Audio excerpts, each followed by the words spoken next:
भूरि कर्माणि, परमात्मा के जो सुंदर सुंदर चरित्र हैं, उनके क्या कर्म हैं, उसको हम लोग श्रवण करना चाहते हैं। ऋषियों का जो प्रश्न है यहाँ पर, भगवान के विषय में जो भगवान का तात्विक स्वरूप है, भगवान का जो वास्तविक स्वरूप है, उस विषय में श्रवण करना चाहते हैं। 6 प्रश्न करते हैं और यही 6 प्रश्न भगवान कैसा है ये विष्णु पुराण में कहा गया है।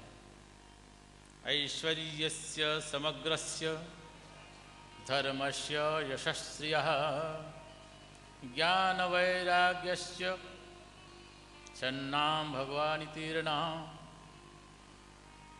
भगवान का षड ऐश्वर्य, कौन सा ऐश्वर्यस्य, इस संपूर्ण ऐश्वर्य जगत में है तो और किसी का नहीं है, वो परमात्मा का है। समग्र ऐश्वर्य संपन्न अगर कोई है वो परमात्मा है। ऐश्वर्य समग्रस्य, समग्र ऐश्वर्य के साथ साथ में धर्म हो, भगवान में धर्म मिलता है, भगवान धर्म का स्वरूप है। यशः श्रियः, जिसके पास संपूर्ण जगत का यश हो,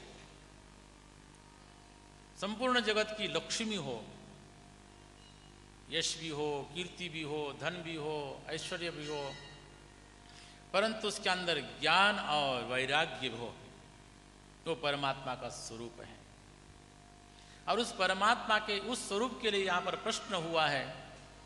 भगवत संबंधी स्वरूप होने के कारण इस ग्रंथ का नाम श्रीमद् भागवत है।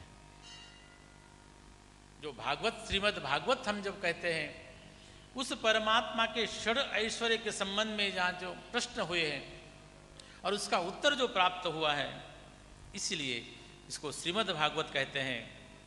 और शौनक आदि ऋषि कहते हैं कि भगवान, हम उस परमात्मा के विषय में श्रवण करना चाहते हैं। और यहाँ पर उस परमात्मा के विषय में कहा कि उसी जो अव्यक्त जो परमात्मा है, उसने स्वरूप ग्रहण किया था वसुदेव और देवकी के घर में और अनेक लीलाएं की, परंतु अंत में प्रश्न करते हैं, ब्रूहि योगेश्वरे कृष्णे ब्रह्मणे धर्मवर्त्मनि स्वाम काष्ठानुपयते ते धर्म कम शरणं गता।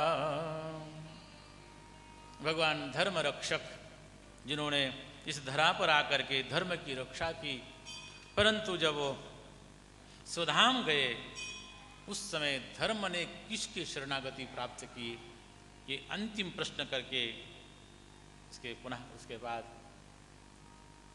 सूत जी महाराज पुनः अपने गुरु की वंदना करते हैं। यम प्रव्रजन्तमनुपेतमुपेत कृत्यं द्वैपायनो विरह कातर आजुहाव पुत्रेति तन्मयतया तरवोभिनेदु तं सर्वभूतहृदयं मुनिमानतोऽस्मि। सद्गुरुदेव भगवान जो सुखदेव रूप से हैं, उनकी यहाँ पर स्तुति करते हुए पुनः मंगलाचरण में परमात्मा का नाम लेना चाहिए।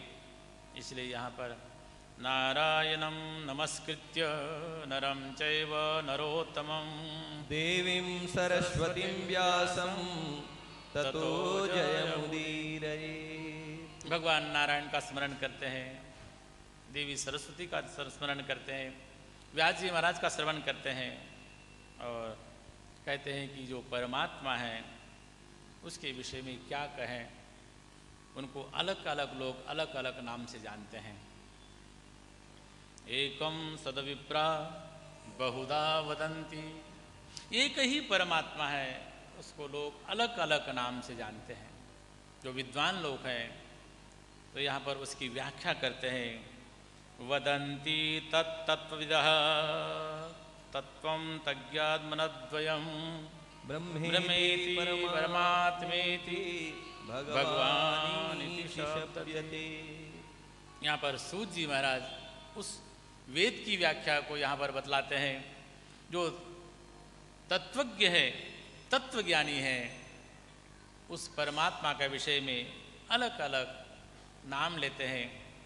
ब्रह्मेति, कोई उनको ब्रह्म कहता है, कोई उनको परमात्मा, और उस परमात्मा को जानने से यहाँ पर श्रुति की वही यहाँ पर दिया है, उससे उस परमात्मा का ज्ञान होने पर विद्यते हृदय ग्रंथि छिद्यन्ते सर्वसंशयः क्षीयन्ते चास्य कर्माणि दृष्टैवात्मनीश्वरे।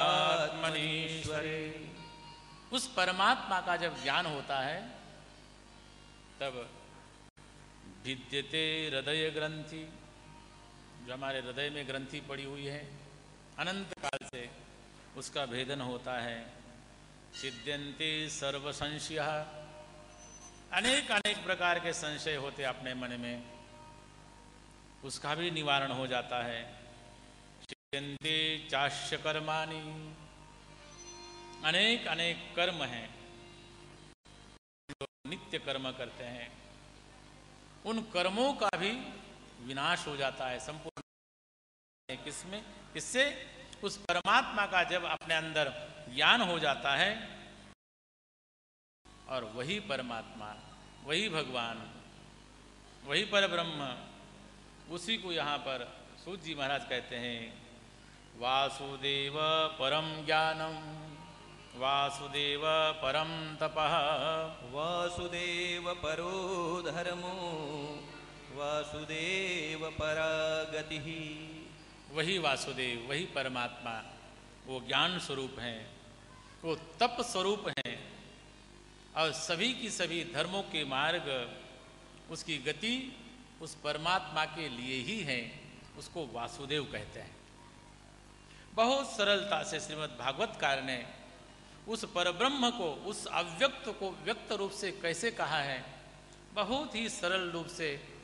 वो जो परमात्मा, जो जन्मादि, जो जन्म स्थिति और लय का जो कारण है, उस परमात्मा को किस किस नाम से जाना जाता है और वो क्या है, यहाँ पर उसका बड़ा स्पष्टीकरण कहा है। कहते हैं कि ये जो सृष्टि हम लोग देख रहे हैं, ये सृष्टि से पहले कुछ भी नहीं था। जो हम लोग यहाँ पर बैठे हुए हैं, हम लोगों के दादा परदादा पहले भी लोग होंगे, ये सृष्टि का जब प्रारंभ हुआ वो कहीं ना कहीं से प्रारंभ हुआ होगा, ये मानना पड़ेगा, और आगे इसकी विस्तृत व्याख्या आने वाली है। परंतु कहते हैं कि जो सृष्टि का लय हो जाता है उस समय कुछ भी शेष नहीं बचता है। ये सृष्टि का जो लय हो जाएगा, प्रलय आ जाएगा, जो महाप्रलय जिसको बोलते हैं, उसके बाद में यहाँ पर कुछ नहीं बचने वाला है, और उस समय केवल एक तत्व रहता है, वो भी अव्यक्त रूप से, उसका कोई स्वरूप नहीं। इसलिए भागवत को बहुत प्रौढ़ ग्रंथ मानते हैं। अपने यहाँ पर कहा गया है विद्यावताम भागवते परीक्षा, जो विद्वान है उसकी परीक्षा भागवत में होती है। भागवत को लोगों ने